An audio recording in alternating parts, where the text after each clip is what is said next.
Well, gang, it has finally happened. I actually watched The Godfather for the first time. I have Paramount Plus.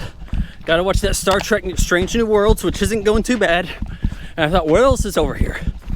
Oh, hey, they have the 3 Godfather films. They have The Godfather, The Godfather Part II, and The Godfather Coda, which is the late 2020 director's cut of The Godfather Part III. Because that movie was kind of panned. This is a redo attempt here because we have to redo everything, right? I didn't even really hear about this happening. That's kind of shocking. I had no idea this was even being worked on, but The Godfather is 1972, written by Mario Puzo and Francis Ford Coppola, directed by Francis Ford Coppola. It went on to be the biggest earning movie of all time up to that point. I think, is it possible that The Exorcist dethrones it? Or was The Exorcist before? Definitely dethroned by Jaws. And then, of course, Star Wars. But I think I've been putting this movie off for a couple of reasons. One, it's good to have unfinished work. Something to strive to. Have that white whale out there. Something to motivate you. Something that still needs to be done so you can keep going. You know, how can you review all the movies you haven't seen? The Godfather? Well, 2, I watched a lot of this on TV. The Godfather saga, I think, where they edit all the movies together. I think they even try to play it in chronological order, if I'm not mistaken. And I watched a good deal of that on TV. And I've also, in hearsay, have through osmosis heard way too much about what happens in this movie. So realizing I wouldn't be surprised, society's kind of spoiled the film for me. Now, I'm not going to go down, in elaborate step-by-step fashion here, but a few things I want to point out. I do like the cinematography about it. I thought that Marlon Brando was excellent, but he was a supporting role. I don't know what he's doing winning Best Actor in a Leading Role for this. He's hardly in the film. Being 3 hours plus, it is a little difficult to decide who is the lead.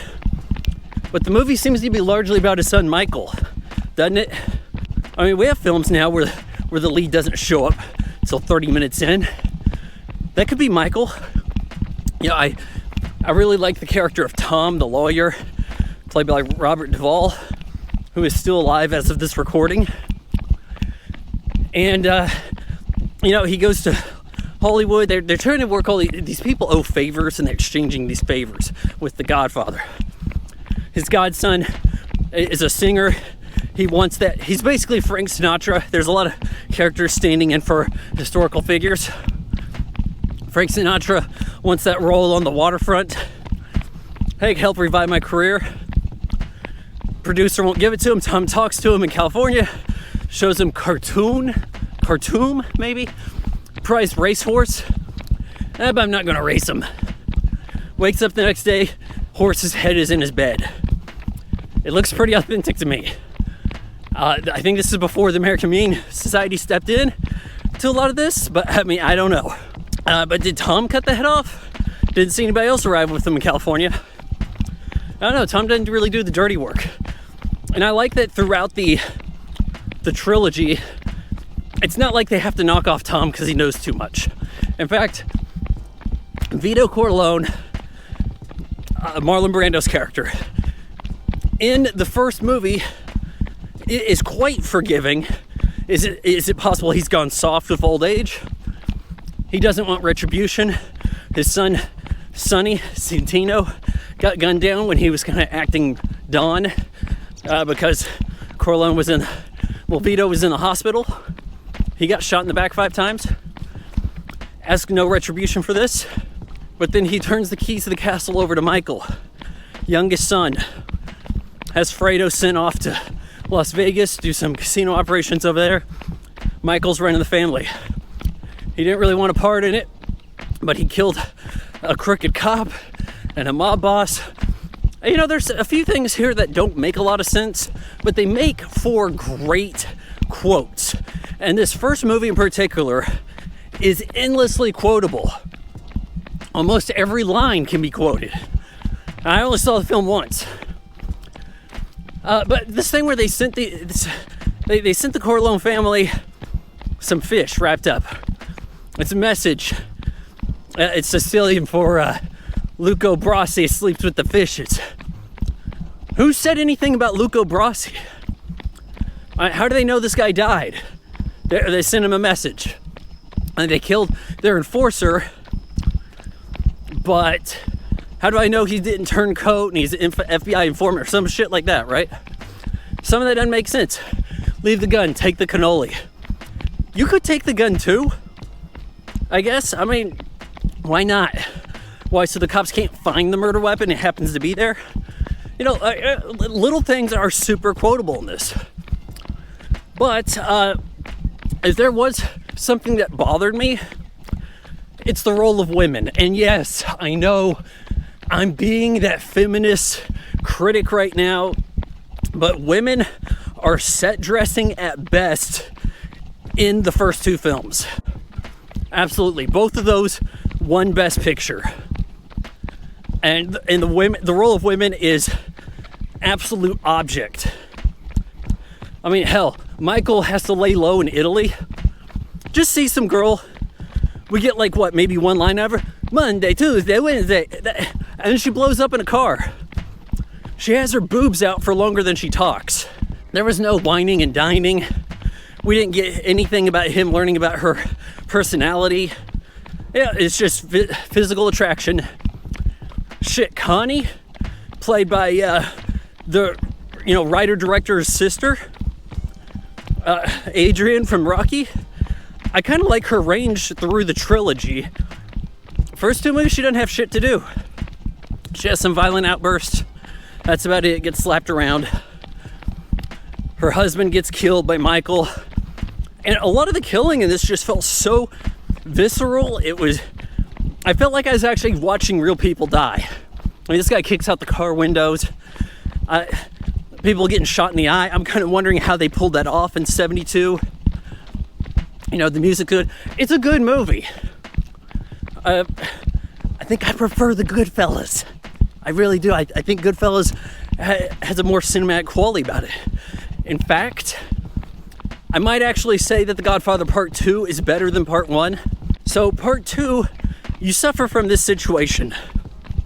We need to make more movie here, but Marlon Brando's character died. His grandson in the first movie sprayed some water, I think. I'm not going to say it's pesticide, but he had a heart attack while he's playing with the kid. Dies. And Michael's in charge and he's cleaning house, taking out all the people that betrayed him, you know. It was actually, I kind of thought it was cool how we didn't see the death of Abe Fagoda. There's just a lot of neat things happening, okay? It's very well implied what happens to him, Tezio, right?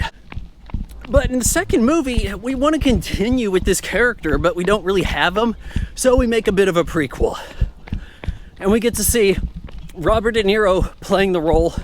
And he seems to play the role at first. You know, he's a young boy, comes from Sicily, evades a killing because his mob boss is just going after everybody in his family. He gets his name changed at Rikers Island. You know, it's not like he opted to not be called Vito Abadoli from Cologne. Oh, Vito Cologne. Okay, there you go. Well, he didn't even say it. It's Cologne, right? Yeah, but I mean, I guess that's a common thing at Rikers Island that actually probably protected him. In truth, hey, it's an earthworm that's alive. You don't see those every day. Been raining a lot over here. As this goes down, he wants to be an honest guy. He's a pretty good fella. I didn't mean to say it, but he runs into this guy Clemenzo, you know, leave the gun and take the cannoli. And he kind of gets him into doing some side jobs, you know. And we see him prosper. We see him get his olive oil import company going. It's almost actually really a front for all the other racketeering and things. He takes out the local boss. He goes back to Italy, gets his revenge, really cuts this guy up, carves this guy up, fittingly. But the movie intersperses this in places where it could be a lull, And it kind of keeps the momentum going. For a longer film, maybe this isn't the worst tactic. We also see Michael operating, I think it's 50s, early 60s, trying to get casinos going, tries to expand to Cuba. Really, in some timely, serendipitous moment here, manages to avoid the rebels overthrowing the Cuban government by a hair, by not giving $2 million to the regime. It's a little convoluted with trying to figure out who he's going after. People tried to get him killed early in the film, and he's wondering who all's in on it. He suspects everybody. I wasn't sure if he was lying to defer and place the blame on somebody else, like he didn't blame this guy. But he just goes after everybody. Eventually even go after his older brother Fredo. Has him killed out on a boat trip in the lake. We will later learn in the third movie, Sister Connie thinks he drowned. Michael doesn't come clean. But regarding that third movie, there's probably not that many changes between Part 3 and Coda. It, as presented on Paramount Plus, it says the beginning and the ending are a little bit different. I think just different sequence. God, shit. I think it's a moth. But this movie, markedly slower. I'm not sure I care about Andy Garcia's character, who may or may not be Sonny's boy. They keep saying he says he's related to the family. Okay, sure. I know this. He passed up legitimate smoke show Bridget Fonda, even let her be held at knife point early in the film. Passed her up for Sofia Coppola, who cannot act. And as far as I'm concerned, cannot write and cannot direct. Yes, Lost in Translation is ass. So, yeah. We've got this movie filled up with too many characters we don't care much about. And then a bunch of other inconsequential stuff. And it's overly long, even at being 2.5 hours. Everything has to go down where Corleone, Vito, I think he's aged up. He's supposed to be about 60, but Pacino here's about 50. And he has one good quotable line. Every time I get out, they keep pulling me back in. Something like that, right? But he also does some overacting. It's cheesy. And at this point, he switched to Al Pacino. He was so much more calm and reserved in the first two movies, and now he's Al Pacino. Hoo-ah! He's almost at that stage, but it's definitely post-Scarface. He's playing stuff up. He has like a diabetes stroke, and it's hilarious. It probably shouldn't be. Oh, but they're going after everybody that tried to swindle them money in this deal to, I guess, get some company from the Vatican. They're going to have control of some company. What they do, it don't matter. We just kind of hear offhand that they're big. They have to go to Sicily because his son Anthony is going to sing an opera. So we sort of use that to frame everything. The big bloodshed moment at the end, all the killings happening all at once. And we have to try to mimic the opera. We have these two inept bodyguard twins that get foiled by an old man. He's going to try to snipe Michael during the opera. It doesn't really work out too well for him. And at the end, guns get drawn. Michael might have got shot, but his daughter Mary, Sofia Coppola, definitely got shot. And she is down for the count. And I thought maybe they would have done something to make her death less funny, because I'd seen the ending of this on TV, and they didn't. Wow, shocking. A lot of ways you could edit this different. Chose not to. That's a choice. I mean, shit. And so Michael eventually just is old, putting on sunglasses, playing with dogs. Living in Sicily, he's retired. I'm assuming Andy Garcia runs the family. We saw him anointed Don. But he's going to be the vengeful Sonny Don, isn't he? Probably not live for very long.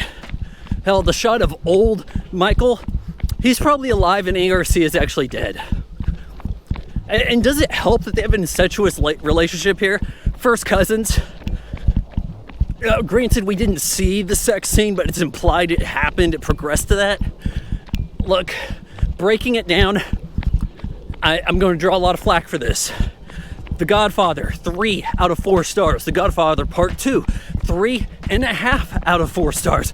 The Godfather Coda Part 3, whatever the hell we're calling this, 2 out of 4 stars. There.